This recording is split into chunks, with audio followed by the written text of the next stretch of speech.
Assalamualaikum warahmatullahi wabarakatuh. Pemirsa Tadabbur Ilmi, setiap makhluk yang hidup sudah pasti akan merasakan kematian, karena kematian adalah akhir perjalanan hidup manusia di dunia dan awal kehidupan sebelum kelak di alam akhirat. Sebagai umat Islam, kita hendaknya mempersiapkan bekal berupa amal baik agar selamat baik di alam kubur maupun di alam akhirat. Allah Subhanahu wa ta'ala berfirman, "Wahai orang-orang yang beriman, bertakwalah kepada Allah dan hendaklah setiap orang memperhatikan apa yang telah diperbuatnya untuk hari esok, dan bertakwalah kepada Allah. Sungguh Allah Maha Teliti terhadap apa yang kamu kerjakan." Salah satu hal yang dapat dilakukan untuk mempersiapkan bekal di akhirat adalah dengan membaca Al-Quran. Selain Al-Quran merupakan petunjuk bagi siapapun yang membaca dan memahaminya, ternyata Al-Quran juga kelak akan memberikan pertolongan bagi siapa saja yang pernah membacanya, baik di alam kubur maupun kelak di akhirat. Lantas, bagaimanakah pertolongan Al-Quran di alam kubur itu? Mau tahu jawabannya? Simak ulasannya dengan menonton video ini hingga akhir.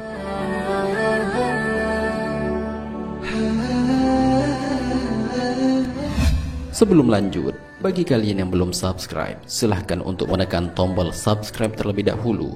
Aktifkan lonceng notifikasinya. Bagikan video ini kepada teman-teman kalian agar semakin banyak orang yang mendapatkan manfaat dari channel ini.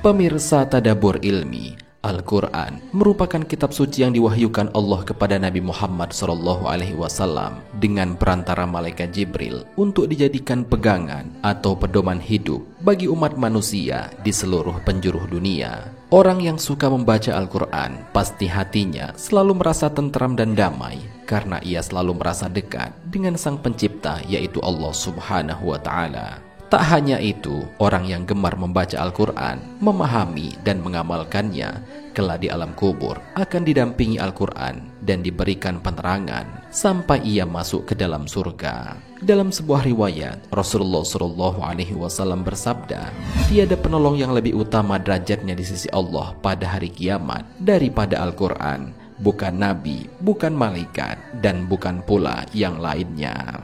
Dalam sebuah riwayat yang diceritakan oleh Al-Bazar dalam kitab La'ali Masnunah menjelaskan bahwa jika seseorang meninggal dunia ketika orang-orang sibuk dengan kain kafan dan melakukan segala persiapan untuk penguburan di rumahnya, tiba-tiba datang seseorang yang sangat tampan berdiri di kepala mayat. Ketika kain kafan mulai dipakaikan, dia berada di antara dada dan kain kafan. Setelah dikuburkan dan orang-orang mulai meninggalkannya, maka datang dua malaikat, yakni malaikat Mungkar dan Nakir, untuk menanyakan amal perbuatan si mayit selama hidup di dunia. Kedua malaikat tersebut berusaha memisahkan orang tampan tersebut dari si mayit agar memudahkan prosesi tanya jawab tersebut. Tetapi si tampan itu berkata, "Ia adalah sahabat karibku. Dalam keadaan bagaimanapun, aku tidak akan meninggalkannya. Jika kalian ditugaskan untuk bertanya kepadanya, lakukanlah pekerjaan kalian. Aku tidak akan berpisah dari orang ini sehingga ia dimasukkan ke dalam surga."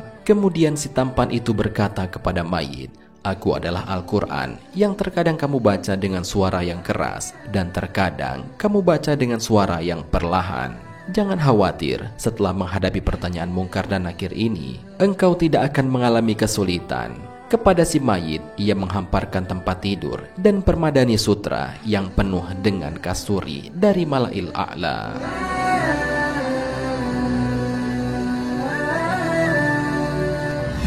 Selain daripada itu, dikisahkan pula bahwa Al-Quran akan meminta kepada Allah untuk memberi syafaat bagi siapa saja yang sering membacanya kelak di alam kubur. Sahabat Anas bin Malik radhiyallahu anhu mengatakan, Rasulullah SAW pernah bersabda bahwa sesungguhnya ada seorang laki-laki dari kalangan umat sebelum kalian meninggal dunia, sedangkan tiada sesuatu pun dari kitabullah yang dihafalnya selain dari Tabarok atau surat Al-Mulk. Ketika lelaki itu diletakkan di dalam kuburnya, malaikat penanya datang.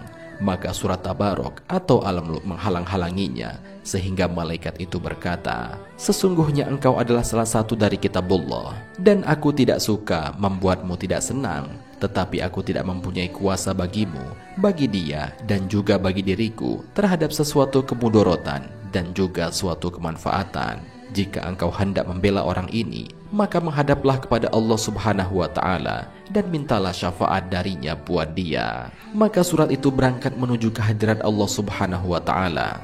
Kemudian ia berkata dan memohon, "Ya Tuhanku, sesungguhnya si Fulan dengan sengaja memilihku di antara kitab-kitabmu, lalu dia mempelajariku dan membacaku serta menghafalku. Maka apakah engkau akan membakarnya dengan api, sedangkan aku berada di dalam rongganya? Jika engkau hendak mengazabnya, maka hapuskanlah terlebih dahulu aku dari kitabmu." Allah Subhanahu wa Ta'ala kemudian berfirman, "Aku melihat engkau marah." Surat itu menjawab, "Sudah seharusnya aku marah." Maka Allah berfirman, "Sekarang pergilah kamu, sesungguhnya aku telah menyerahkannya kepadamu dan aku memberi izin kepadamu untuk memberi syafaat buatnya." Maka surat itu kembali ke alam kubur dan mengusir malaikat Mungkar dan Nakir. Lalu si mayit itu bangkit dalam keadaan senang hati, tanpa mengalami suatu siksaan pun dari malaikat tersebut. Lalu surat itu meletakkan mulutnya ke mulut lelaki itu dan berkata, "Selamat datang dengan mulut ini. Barangkali mulut ini sering digunakan untuk membacaku. Dan selamat datang dengan dada ini. Barangkali dada ini dipakai untuk memuatku.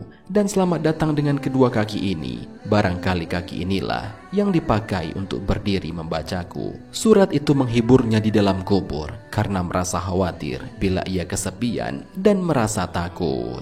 Anas bin Malik radhiyallahu anhu kemudian melanjutkan bahwa setelah Rasulullah SAW menceritakan kisah ini, maka tiada seorang pun baik anak kecil atau orang dewasa atau budak atau orang yang merdeka melainkan mempelajarinya dan menghafalkannya. Maka kemudian Rasulullah SAW menamainya dengan sebutan Al-Munjiyah atau surat yang menyelamatkan.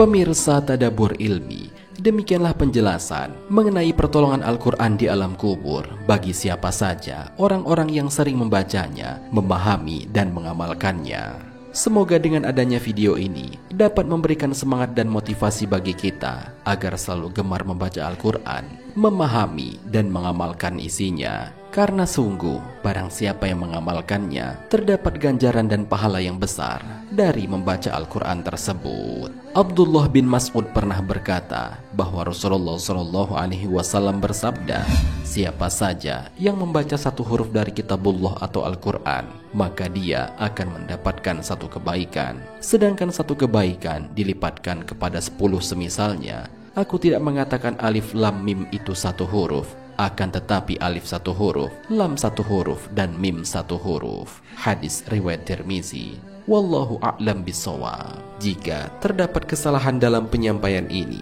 admin mohon maaf, dan itu merupakan kesalahan dari admin sendiri. Jika ada benarnya, itu adalah dari Allah Subhanahu wa Ta'ala. Semoga bermanfaat. Wassalamualaikum warahmatullahi wabarakatuh.